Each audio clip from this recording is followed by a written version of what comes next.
يا مساء الخيرات، اخباركم عاملين ايه؟ الحقيقه الفيديو ده انتوا كنتوا طلبتوه مني من حوالي شهر، وعارفه اتاخرت عليكم بس كل شيء باوان.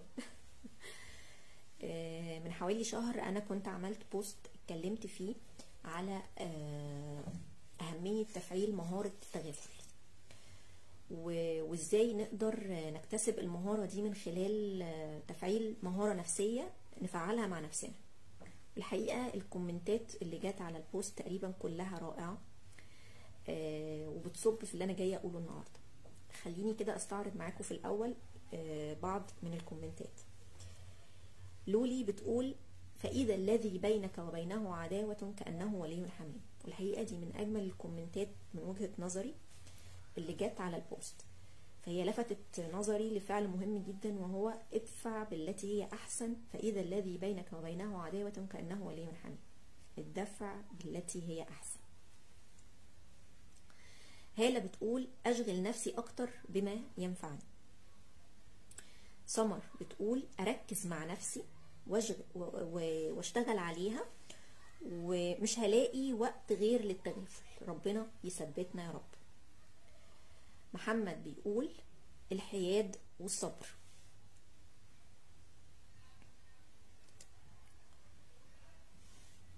امل بتقول: اقلل وقت الفراغ.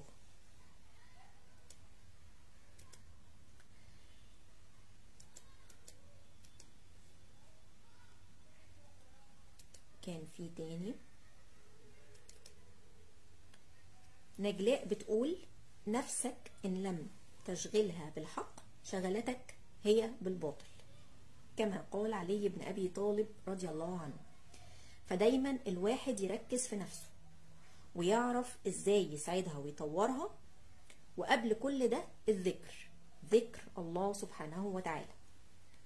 نجلاء رقم 2 بتقول: انك تحس ان مفيش حاجة تستاهل الزعل الا ساعة لم تذكر الله فيها او تقوم فيها بالطاعة.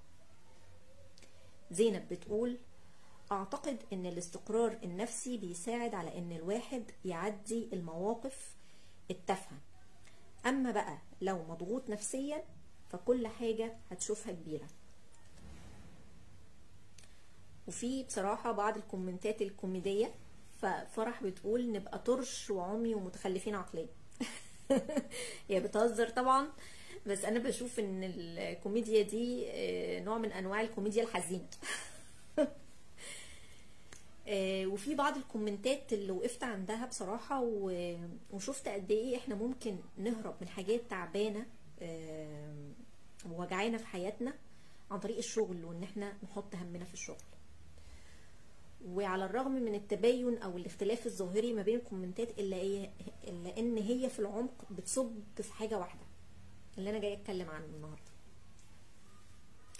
فخلينا كده نبدأ يعني بدون مقدمات كتير، ونبدأ نتكلم على اللي احنا جايين نتكلم عنه النهارده. دكتور ابراهيم الفقي رحمة الله عليه ليه مقولة شهيرة بيقول فيها: لن تستطيع العطاء بدون الحب، ولن تستطيع الحب بدون التسامح. يبقى بحسبة هندسية بسيطة كده، ان قدرتك على العطاء قائمة على قدرتك على الحب، وقدرتك على الحب قائمة على قدرتك على التسامح. اذا انت مش هتعرف تعطي لو انت مش بتعرف تسامح. طيب، محتاجين هنا نوضح العطاء المعني ايه، يعني ايه العطاء المعني هنا. لانه احنا على مدار السنين اللي فاتت في مفاهيم وقيم كتير جدا اتشوه معناها واتزيفت، ومنها العطاء. فالعطاء المعني هنا هو العطاء البيور، العطاء الفطري، اللي هو في شكله الفطري، اللي هو ان انت بتعطي عشان خاطر انت عايز تعطي. فكرة الاستمتاع بالعطاء، انه ما يبقاش مرهون بالاخر، انه طيب انا هعطي بقى ومستني الاخر يرد لي العطاء ده، لا. فهي كده فكرة الاستمتاع بالعطاء. فمبدئيا كده محتاجين نعرف انه فكرة الهروب من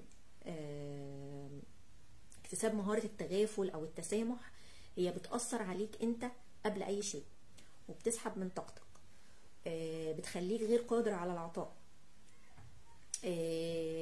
وبتخليك بتتخنق بسرعة، وبتزق في حياتك زق كده زي ما بيقولوا.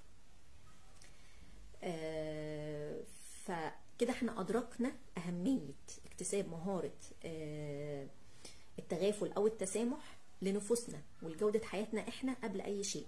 والحقيقة الإدراك ده مهم جدا، لأن هو ده اللي هيساعدنا على إننا نكتسب المهارة دي بشكل أبسط وأيسر. نيجي بقى للنقطة اللي بعد كده، وهي يا ترى ازاي اعرف اكتسب المهارة دي؟ ما هو مش اي حد يقدر يسامح، ولا اي حد يقدر يكون متسامح. والحقيقة بعد تأملات ودراسة وبحث وتطبيقات، طبعا مش على مدار الشهر ده، انا بتكلم مثلا من حوالي 4 سنين وانا ببحث في الموضوع ده، لانه هو ده في صميم تخصصي وشغفي واللي انا بقدمه، المحتوى اللي انا بقدمه. فاقدر اقول لك انك انت مش هيبقى عندك القدرة على التسامح لو مش بتعرف تحب وتقدر ذاتك. يبقى البداية هي حب وتقدير الذات. والحقيقة حب وتقدير الذات ده انا عملت فيه كورس اسمه بوصلتك للسلام النفسي. الكورس ده انا لما كنت بقدمه لايف كنت بقدمه على مدار يومين، كل يوم 3 ساعات على الاقل، يعني الكورس مجمله تقريبا 6 ساعات من المعلومات المكثفة والتطبيقات والتمرينات اللي بتاخدنا كده في رحلة لفهم وإدراك ووعي يعني ايه حب وتقدير الذات، وازاي اقدر افعله في حياتي وفي نفسي، وقد ايه نتائجه بتبقى مبهرة، واللي من خلاله بيساعدنا اننا نسلك طريق السلام النفسي اللي بنبقى محتاجينه في حياتنا، واللي بيبقى نابع منه الصفات اللي بنبقى محتاجينها في تفاعلاتنا وعلاقاتنا مع البشر. إذا نرجع لحسبتنا تاني، فهنلاقي ان انك تبقى بتحب وبتقدر ذاتك ده هيخليك تعرف تسامح، وانك بتعرف تسامح ده هيخليك تعرف تحب، وانك بتعرف تحب ده هيخليك بتعرف تعطي، ولما تعرف تعطي قلبك هيتملي بالعطاء. وهنا العطاء افتكروا اللي انا قلت عليه بمفهومه الفطري. فالسيكونس اللي ماشي هيبقى حب، تسامح، حب، عطاء، حب. فهنلاقي انه الحب منه المبتدأ وإليه المنتهى، وما بينهم الكثير والكثير من الحب. فالمفتاح هو حب وتقدير الذات. عارفة طبعا احنا عشان نتكلم في تفعيل مهارة احنا محتاجين محاضرات، مش هقدر ألم ده في فيديو، بس اقدر ان انا بشكل بسيط كده احطكم على اول الطريق واقول لكم البداية فين، عشان تعرف تكون متسامح وتعرف تكتسب مهارة التغافل او التسامح. انت محتاج تعمل ايه؟ محتاج تمشي فين؟ والحقيقة انا واحدة من الناس اللي ما بعرفش اعمل الشغل بتاع السوشيال ميديا ده واقول لكم ادعموني ويا ريت بقى شير ولايك والحاجات دي، انا ما بعرفش اعمل ده. بس حقيقي انا حابة اعرف هل المحتوى اللي انا بقدمه ده مفيد ليكم، عايزينه يستمر؟ محتاجة اعرف ده منكم.